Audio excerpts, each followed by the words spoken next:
Allah sallallahu alaihi wasallam, la salata liman lam yaqra'u bi Fatihatil Kitab. Shadaqallahul azim wa sadaqa rasulul karim.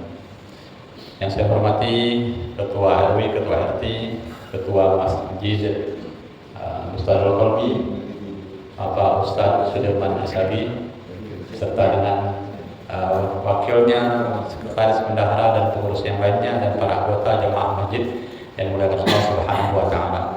Bersyukur kita kepada Allah Subhanahu wa taala di pagi hari yang cerah ini. Kita masih diberi Allah Subhanahu wa taala nikmat yang luar biasa.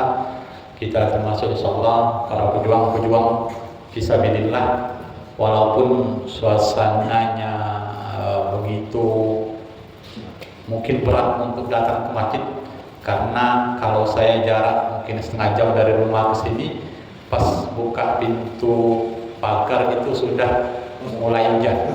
Sudah mulai hujan.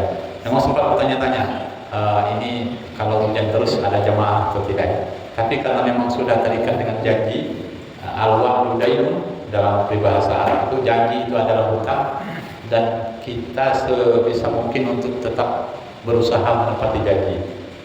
Kecuali kalau sesuatu dan lain hal sudah berusaha untuk menepati janji, tetapi ada sesuatu halangan dan sesuatu hal, maka itu insya Allah dimaklumi oleh Allah Subhanahu wa taala. Termasuk Bapak Ibu, hujan yang deras seperti pagi hari ini itu sudah diperbolehkan untuk tidak ke masjid, langsung masuk uzur juga untuk kita tidak hadir ke masjid menunaikan sholat berjamaah karena hujan deras. Bagian daripada uzur yang kita diberikan keringanan. Walaupun sholat di masjid itu sepakat ulama ya sunnah muakkad, sunnah yang dikuatkan bukan wajib, tetapi perlu juga kita tahu bagaimana hukumnya, bagaimana keringanan yang diperbolehkan oleh Allah ketika kita mendapatkan sebuah rintangan dan halangan seperti hujan, badai, ada peperangan misalnya, kemudian ada tawuran penyebabnya untuk kita tidak datang, ya insyaallah dimaklumi oleh Allah Subhanahu wa taala. Tetapi luar biasa kalau seandainya ada halangan, ada hujan, ada badai, kita tetap datang. Nah itu luar biasa, Allah sangat hargai, pahalanya insyaallah berkali-kali lipat daripada yang biasa-biasa saja gitu. Nah ini mengaji lagi hujan, ulang lagi. Mudah-mudahan kita berdoa kepada Allah, hujan ini membawa berkah, amin.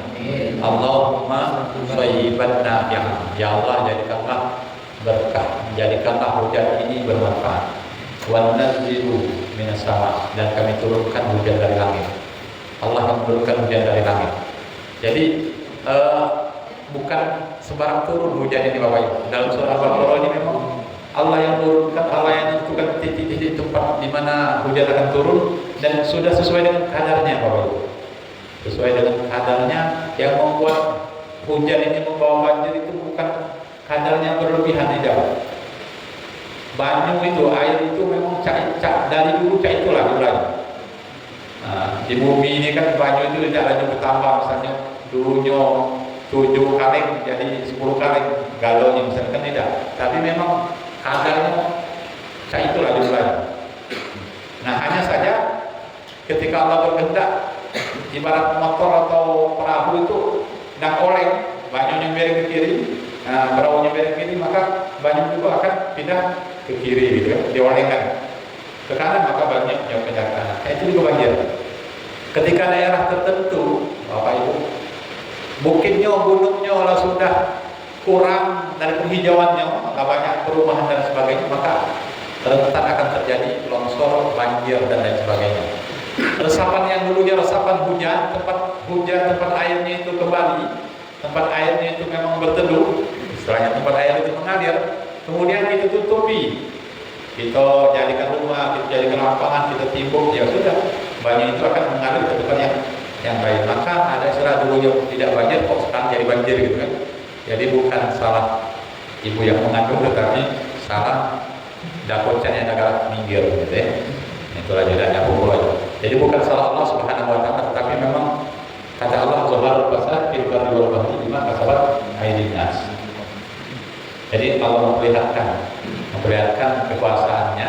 Zuharul Basar telah nampak kerusakan di atas bumi dan di laut akibat tangan manusia, bukan akibat Allah dan cipta sempurna, tapi tangan kita ini yang membuatnya melaju ini.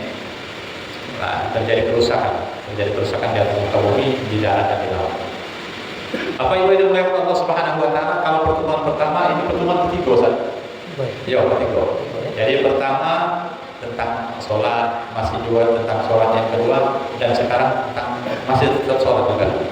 Nah, kalau yang pertama tentang takbir, gitu. Mungkin kita sekali lewat kita ingatkan lagi. Pertama tentang takbir mengangkat tangan, gitu ya, niat dan kemudian takbir. Kadang-kadang Rasulullah itu sembari takbir angkat tangan, sembari juga mengucapkan takbiratul ihram. Kadang-kadang dulu takbir baru Allahu Akbar. Kadang-kadang duluan Allahu Akbar baru angkat tangan. Rasul itu tangannya, ujung jarinya kadang-kadang sejajar dengan daun telinga, kadang-kadang sejajar dengan bahu. Kemudian tak kalah mendekat, ini tangan kirinya di dekat belakang kanan, dan istilahnya ala sodri. Ala sodri itu di atas dada. Beda dengan fauqa sodri. Fauqa dengan ala itu kan sama-sama di atas. Tetapi kalau fauqa itu di atasnya tidak menempel, kalau ala itu di atasnya menempel. Atau boleh diterjemahkan di dada. Ala itu di dada. Rongga ini sudah mulai dada, ini ada rongga berarti di sini atau di sini atau di dada. Jadi kemudian setelah itu tidak boleh menoleh ke kiri dan ke kanan dalam sholat, tidak boleh melihat ke langit. Kalau kamu melihat ke langit, maka pandanganku juga berpaling dari wajahmu. Nah, dalam hadis Rasulullah Sallallahu Alaihi Wasallam, tidak boleh menoleh ke langit. Dan hari ini bahasan kita tentang surat Al-Fatihah. Bapak Ibu, surah Al-Fatihah ini sesuai dengan namanya, Al-Fatihah asal kata daripada fataha yaftahu, artinya membuka atau pembukaan atau pendahuluan. Kalau orang buat skripsi, tesis itu ada namanya pendahuluan, deskripsi atau deskripsi. Deskripsi itu artinya ringkasan yang menggambarkan utuh dari sebuah buku atau skripsi atau tesis atau disertasi. Nah, jadi deskripsi ini gambaran utuh yang ada di dalamnya perintah, larangan, cerita, doa. Mungkin itu di dalam Al-Qur'annya ada yang hal-hal itu, maka Al-Fatihah pun secara ringkas ada kandungan-kandungan itu. Bapak Ibu, cerita sedikit yang berbicara soal Al-Fatihah ini. Ini Al-Fatihah ini sangat berjasa bagi saya menyelesaikan S2. Kalau S1 saya judulnya Mauqi'ul Hamzah fi Qawaidil Lughah Al-Arabiyyah. Artinya kedudukan Hamzah dalam grammar bahasa Arab. Hamzah Bapak Ibu, tahu Hamzah? Hamzah itu ini bikinnya kecilan Hamzah kan? Itu Hamzah. Hamzah itu kadang-kadang di atas alif, kadang-kadang di bawah alif, kadang-kadang dia di atas alif. Kadang-kadang di atas waw, kadang-kadang di atas ya. Kadang-kadang ya itu Hamzah. Pernah ini nengok Hamzah ada? Ada namanya Hamzah sini. Hamzah Turanang begitu no? Nah, kalau ibu Hamzah nggak cocok pakai hal ini. Jadi Bapak Ibu, Hamzah itu kan hurufnya kecil, tapi bisa menyelesaikan skripsi saya. Dapat 80 halaman dengan huruf Hamzah pakai bahasa Arab. 80 halaman itu semuanya karena jurusan bahasa Arab. S1-nya di UIN Naraden Kota Palembang harus menulis skripsi pakai bahasa Arab, tulis tangan. Karena dulu belum ada komputer, belum baca komputer pakai bahasa Arab, apalagi bahasa Indonesia masih belum ada waktu itu komputer, internet itu belum ada. Tahun 99. Nah, angkatan 94 selesai 99. Kalau Pak Sudirman tahun berapa angkatan kuliah? Oh, 2000 selesai. Seangkatan apa ya? Seangkatan apa ya?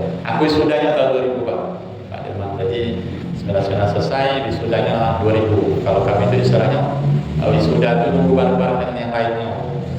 Nah, jadi itu skripsinya judulnya tentang Hamzah.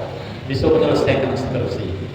Setelah berjalan selesai S1, S2-nya dari 99 10 tahun baru S2.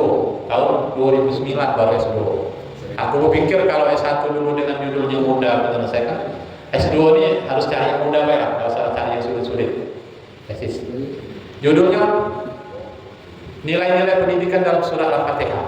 Kajian kajian Al-Misbah, tafsir Al-Misbah karya Quraisihab. Nah itu. Jadi aku beli buku tafsir Al-Misbah karya Quraisihab, kemudian dianalisa apa saja yang terkandung dalam nilai-nilai pendidikan dalam surah Al-Fatihah. Alhamdulillah Bapak Ibu, jarang satu angkatan aku tuh yang 4 semester, cuma aku dewe selesai 4 semester.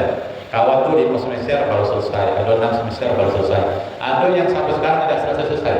Pak ini, uangnya masih ada di Kementerian Agama itu dari tahun 2009 sampai sekarang tidak selesai, dan pecahnya udah ketik minyak lagi dan menyelesaikan. Ya.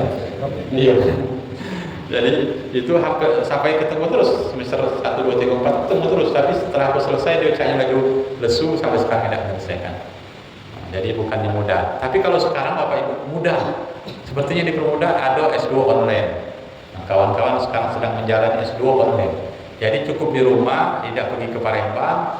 Nah, tahunya pas semester baru kumpul Palembang. Kalau kami dulu seminggu sekali bisa. Jadi kuliah laju, kemudian ngajar tetap.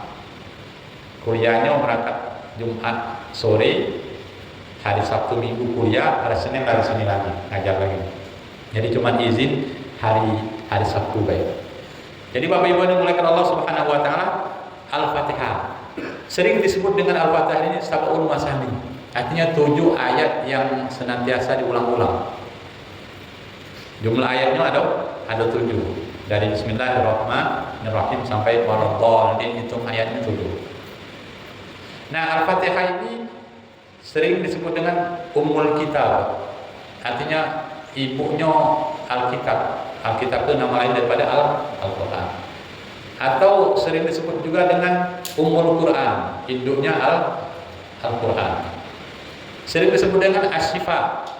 Asyifa itu penyembuh, penawar. Jadi kalau Nabi itu membaca surah Fatihah itu dalam rangka ada temannya digigit kalajengking, dibacakan Al-Fatihah, didoakan oleh Rasul, kemudian sembuhlah gigitan kalajengking itu. Dan banyak dengan Al-Fatihah ini membawa pengobatan bagi kita. Karena di dalam Al-Fatihahnya ada kandungan doa. Kemudian Al-Fatihah ini dalam hadis Rasulullah sallallahu alaihi wasallam, la sholata liman lam yaqra'u bi Fatihatil Kitab. Tidaklah seseorang itu dikatakan sholat yang dia tidak membaca Al-Fatihah. Atau la sholata, tidak ada istilah sholat. La sholata liman lam yaqra'u, barang siapa yang tidak membaca bi Fatihatil Kitab, membaca surat Al-Fatihah, pembukaan pembukaan Al-Quran, pembukaan Al-Quran Al-Fatihah ini. Jadi maksud tidak sholat itu, sholatnya tidak sah, tidak memakai surah Al-Fatihah, atau membaca Al-Fatihah tetapi bacaannya salah, tidak ada usaha nak memperbaiki bacaannya, tidak ada usaha untuk memperbaiki bacaan, padahal lah tahu dia udah baca yang benar, masih tidak berusaha untuk belajar. Karena Bapak Ibu sebagai contoh saja, Bismillahirrahmanirrahim, artinya dengan nama Allah yang Maha Pengasih lagi Maha Penyayang. Itu kalau bacanya benar, tapi kalau khawafi, Bismillahirrahmanirrahim, khawafi katanya, maka artinya berubah dengan nama Allah yang Maha Pengasih lagi, merdu suaranya, merdu suara rahim. Itu kalau dari segi artinya alhamdulillahirabbil alamin, segala puji bagi Allah Tuhan semesta alam. Tapi kalau hanya besar alhamdulillahi rabbil alamin, bukan pakai alamin tapi alamin, alam itu sakit saja. Jadi kalau alhamdulillah kematian namanya. Kematian bagi Allah Tuhan yang penyakitan. Nah, kira-kira itu. Setiap hari kita ngomong Tuhan mati, Tuhan penyakitan, kira-kira apa sikap Tuhan gitu kan? Nah, makanya baca yang benar itu pas artinya alhamdulillahirabbil alamin. Segala puji bagi Allah Tuhan semesta alam. Jangan dibaca alhamdulillahirabbil alamin. Kalau dari seberang itu bukan lagi alamin tapi ngalamin. Ngalamin. Banyak yang ngalamin. Ngalamin itu artinya mengalami ya. Baca dari pelajari, baca banyak yang jual satu MTQ dari Jawa kan baca artinya. Walaupun logatnya ngalamin, tapi buktinya banyak yang baca dipelajari. Banyak yang jual MTQ tingkat nasional itu baca. Dulu ngalamin kalau itu karena belajar jadi ngalamin dia kan. Jadi selanjutnya Ar-Rahman Ar-Rahim Maliki Yaumiddin. Iyyaka na'budu wa iyyaka nasta'in. Iyyaka na'budu wa iyyaka nasta'in. Itu hanya kepada kami menyembah dan hanya kepada kami memohon pertolongan. Tetapi kalau tidak ada tasdid, iyyaka na'budu wa iyyaka nasta'in. Itu kata orang Palembang. Orang Palembang apa nih? Kata orang Palembang, wa iya. Wa iya dari Palembang kan. Wa iya itu yang dapat kita sedih itu wa iya. Orang Palembang. Jadi kalau yang wa iya wa Palembang itu dapat kita sedih, itu artinya hanya kepada matahari kami menyembah dan hanya kepada matahari kami mohon pertolongan. Jauh apa itu. Tapi kalau iyyaka na'budu, hanya kepadamu kami menyembah, mengabdi, beribadah. Wa iyyaka nasta'in, dan hanya kepadamu kami mohon pertolongan. Ihdinas siratal mustaqim, tunjukilah kami ke jalan yang lurus. Siratal ladzina an'amta 'alaihim. Nah, ketika dibaca tidak jelas, an'amta 'alaihim. An'am itu sebagaimana engkau telah menidurkan mereka. Itu sisip sedikit. An'amta 'alaihim. Ghairil maghdubi 'alaihim. Ada waktu itu imam aku dengar baca khairil maghdubi 'alaihim. Nah, mana ini benarnya? Bohong lah senior biasanya mudah singgung bohong dengan nama tua kita kan. Kalau khairil maghdub bukan orang yang dimurkai oleh Allah. Tapi kalau khairil maghdubi, yang dimurkai oleh Allah itu bagus. Ada khair kan? Kaifa halukum? Apa kabarmu? Ana bi khairin. Saya baik. Nah, khair itu baik. Jadi kalau dibaca khairil maghdub, artinya orang yang dimurkai Allah itu baik itu. Mari kita jadi orang yang dimurkai oleh Allah. Jadi ghairil maghdubi 'alaihim waladdallin, dan bukan juga orang yang sesat. Nah, mungkin tinggal tugas nanti perbaikan Al-Fatihah ini mungkin akan ditindaklanjuti oleh Ustaz kita Zulfadli SAG SPDI, dan mungkin yakin ini Al-Fatihah kalau saya Bapak kalau Ustaz kalau cuma akan mungkin lebih menambahi wawasan baik. Kalau artinya kalau baik saya yakin Ustaz ketua gitu kan Pak Dirman, dan mengajarkan Al-Fatihah ini Bapak Ibu. Kalau kita baca, kita punya anak, kita baik yang ngajarinnya. Kita punya anak memang kita baca kan. Kita ada baca enak sini, kita sama-sama dengar YouTube bacaan surah Al-Fatihah yang benar. Kalau ini surat yang bakal sering dibaca oleh anak kita, oleh wong yang bakal sholat 17 kali dalam sehari malam, paling tidak baca. Nah, dia baca terus, dia tahu bacaannya lantaran kita yang ngajarinnya. Bapak Ibu pahalanya besarnya. Jadi saya Bapak Ibu kalau kita baca Al-Quran nyuruh wong ngajari anak kita biar kita baik. Kalau nak mungkin dia ramah mungkin adalah dengan siapa kan.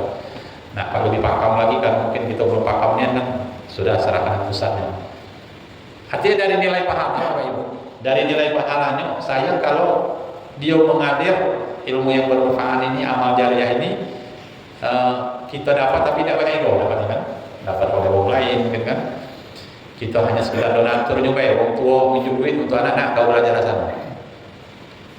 Kita tidak pernah nyimaknya. Jadi untuk hal-hal yang penting kayak ini bacaan Al-Fatihah, belajar Al-Fatihah. Kalau kita bisa, kita yang ngajari dulu untuk anak-anak kita. Tahankan sabar gitu ngajarinya. Alhamdulillah Bapak Ibu, anak aku rata-rata aku kalau ngajarnya. Yang pertama hafal 1 juz dan sering juara 1 waktu dia MTS dulu kan, MTS negeri 1 juara 1, juara 2 kabupaten, juara 2 kabupaten. Kenapa? Karena adiknya juara 1. Jadi di style dulu lomba antara SD dan MTS SMP. Yang juara 1-nya anakku yang lanang, anak yang juara 2-nya anak yang betina. Adiknya juara 1, ayunya juara 2. Di Timor itu juga adiknya juara 1, ayunya juara 2 di Timor. Nah, sekarang adiknya yang juara 1 dulu itu sekarang alhamdulillah habis Quran 30 juz di Palembang. Ayunya lagi kuliah sama doakan di Lampung. Ayunya yang paling tua di Lampung, yang nomor 2 di Palembang, yang nomor 3 di Gunung Jadi lagi kuliah ketiga. Sekarang tolong doa semoga lancar, semoga banyak rezeki. Yang keempat yang aku kuliahkan ponakan yatim piatu di Setai Batu Raja. Jadi sekarang lagi muliakan 4 orang anak. Ditambah yang kecil ini dah kalah saingan biayanya sama cak kuliah bro, karena sekolah di Tuncen kelas 6 SD. Jadi masuknya biaya 17 juta, kemudian biaya per bulan 1 juta dan lain sebagainya. Jadi dah kalah saingan yang kelima sama cak kuliah. Jadi lagi muliakan ini anak. Kira-kira gitu kan. Doa baik lancar rezekinya dah. Kita semua diberikan oleh Allah kesehatan lahir dan batin dan lancar rezeki kita dan anak-anak kita. Amin ya rabbal alamin. Jadi anak yang ketiga 3 juz. 3 juz ini di Al-Azhar Center. Anak yang keempat nak mendekati 2 juz lagi di Tuncen. Jadi kita Bapak Ibu termasuk menjadi hamba Allah yang ikut menjaga Al-Quran. Kata Allah, inna nahnu nazzalna dzikra wa inna lahu lahafizun. Sesungguhnya kami yang menurunkan Al-Quran, kata Allah, dan kami juga yang akan menjaganya. Jadi Ustaz Zulfadli, Allah itu ketika berfirman mengatakan kami yang menjaga Al-Quran, menurunkan Al-Quran itu dengan domir nahnu, Ustaz. Nahnu bukan ana, domir ana. Aku yang menurunkan Al-Quran dan aku juga yang menjaga. Tidak.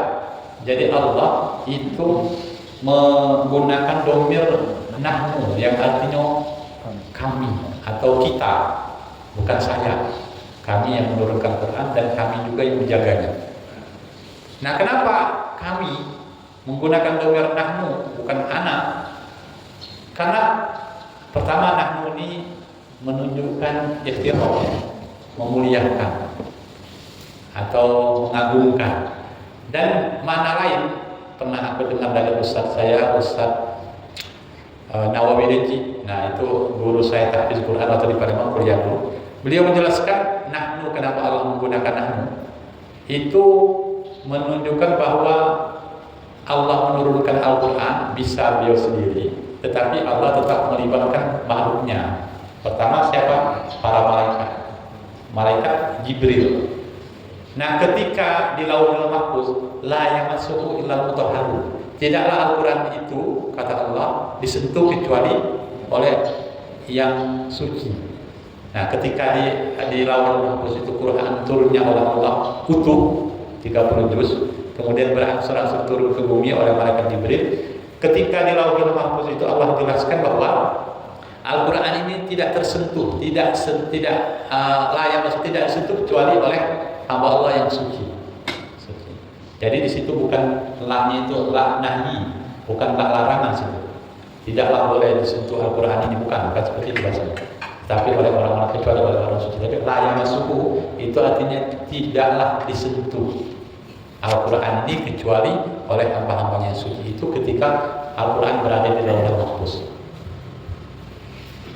Nah, Bapak Ibu yang dimuliakan oleh Allah Subhanahu wa taala, dengan Allah memakai kata domir nahnu itu menunjukkan bahwa Allah Subhanahu wa taala melibatkan hambanya untuk menjaganya. Setelah diturunkan pertama Allah melibatkan hambanya, makhluknya namanya malaikat.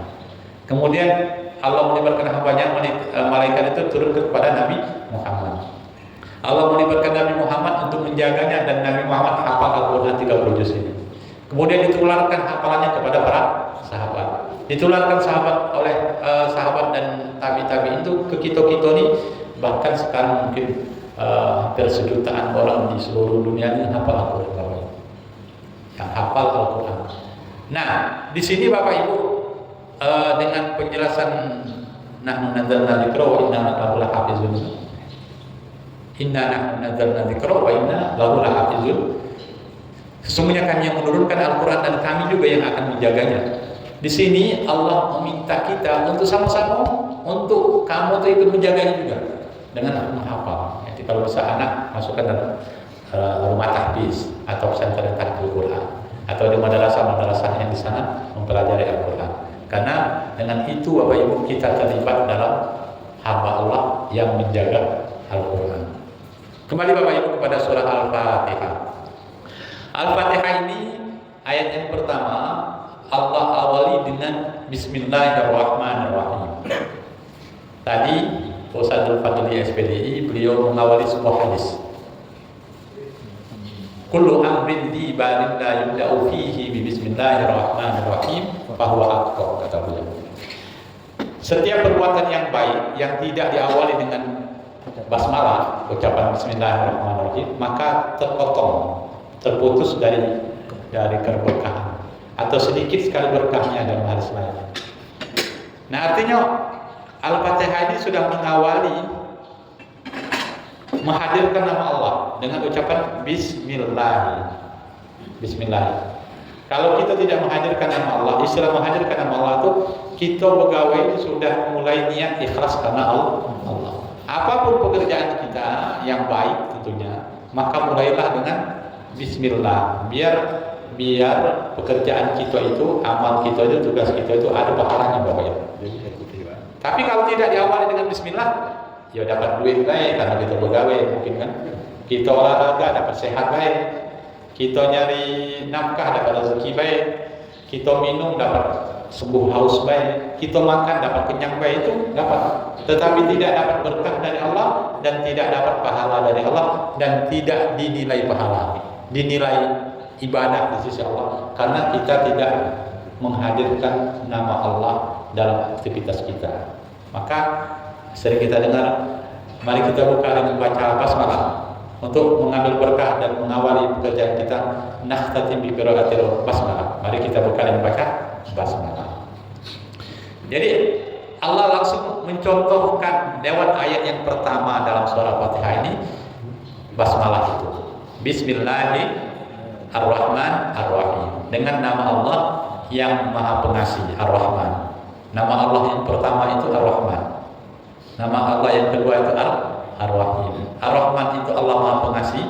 Ini tangan Allah di atas ngasih ke kita. Dan setiap makhluknya Allah kasih. Allah kasih. Yang kafir Allah kasih, yang beriman Allah kasih. Manusia Allah kasih, bukan manusia Allah kasih. Itu berbicara Ar-Rahman dan Ar-Rahim dan perbedaannya. Tapi ketika Ar-Rahim, Allah berbicara Ar-Rahim, maka Ar-Rahim ini adalah Allah sayang, Allah cinta, terkhusus kepada yang taat kepadanya, yang beriman kepadanya dan yang bertakwa kepada Allah Subhanahu wa taala.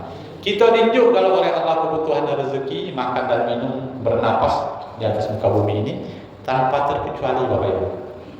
Kita melawan Allah, nembak orang Palestina, Israel tetap dikasih.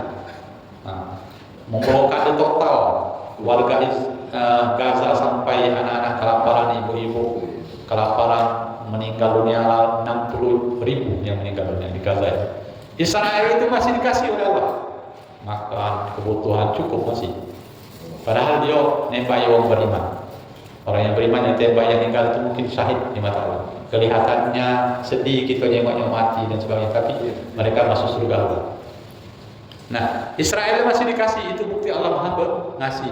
Tetapi masalah sayang dan sayang untuk selamanya itu tak kalah sudah meninggal nanti dimasukkan orang ke dalam surga bagi orang-orang yang beriman dan bertakwa. Nah, tunggulah nanti Allah akan memasukkan orang-orang kafir itu ke dalam neraka. Orang-orang yang zalim walaupun di dunia tetap dikasih uang, kasih makanan, fasilitas, nanti ganjaran selamanya bagi orang-orang yang zalim itu adalah di neraka Jahannam. Na'udzubillahi min dzalik. Allahumma rzuqna minal jannah. Ya Allah, anugerahkan kami dengan surga. Allahumma inna nas'aluka ridhoka wal jannah wa na'udzubika min sakhatika wan nar. Ya Allah, kami minta keridhaan atas surgamu dan jauhkanlah kami dari api neraka. Nah, ini Bapak Ibu yang dimuliakan Allah Subhanahu wa taala, surat Ar-Rahman. Nama Ar-Rahman itu Asmaul Husna. Ar-Rahman, Ar-Rahim, Asmaul Husna. Yang kata Rasulullah atau sabda Rasulullah sallallahu alaihi wasallam, Inna lillahi tis'wa tis'ina isman wa man ahsaha dakhala jannah. Sesungguhnya Allah itu punya 99 nama, dan barang siapa yang hafal 99 nama maka dia akan masuk surga. 99 nama. Ada yang sudah hafal? 99 nama itu ada yang belum ya? Iya. Karena ada dalam surat dari di ayat kursi ini. Tapi ayat kata kemudian yang Ustaz masuk surga menghafal 99. Oke, mudah. Sekarang aku tanya yang muda itu, lah hafal belum kamu? Ayat mudanya Ustaz masuk surga menghafalkan 99 nama. Allah, Asmaul Husna. Dakhalal jannah, masuk surga. Mudahnya. Itu salah satu cara jalan untuk masuk surga, menghafalkan itu. Tapi yang mudah ini hafal beda kamu. Nah itu masalahnya nih. Wallahu la ilaha illa huwar rahmanur rahim malikul qudus salamul mu'minul muhaiminul azizul jabbar mutakabbir al khaliqul barik musawwirul ghafar qahar wahhab barazzaq sampai sampai as-sabur 99 as-sabur. Kalau nak hafal ini mudah, apalagi nak nyuruh anak kita hafal. Setelkan Asmaul Husna setiap hari siang malam. Kagak itu hafal, anak itu hafal. Anak jangan dihapi dulu, kita hafal soalnya anak kita hafal seminggu siang malam itu setelkan, insyaallah hafal. Asmaul Husna atau hafalkan 10. Minggu ini sehari 1 baik. 100 hari 100 sama dengan Allah. Jadi 99 hari hafal, seharinya hafal. Ya usah kadang-kadang hafal 10. Lupa lagi pertama. Kagak hafal 20 karena konsekuensi kan sehari 10, 20 hari hafal. Tapi pulang lagi, lupa lagi. Nah, itulah masalah kita. Dan insyaallah usaha kita untuk hafal itu Allah nilai pahala. Gak apa-apa. Yang dinilai oleh Allah itu adalah prosesnya, bukan hasilnya. Usaha kita untuk menghafal niatkan Allah itu yang dinilai oleh Allah Subhanahu wa taala. Mungkin Bapak Ibu yang dimuliakan Allah Subhanahu wa taala, inilah bahasan surah Al-Fatihah ini, bagian daripada bacaan dalam surah Al-Fatihah, dalam sholat yang wajib untuk kita baca. Mungkin ada pertanyaan, silakan.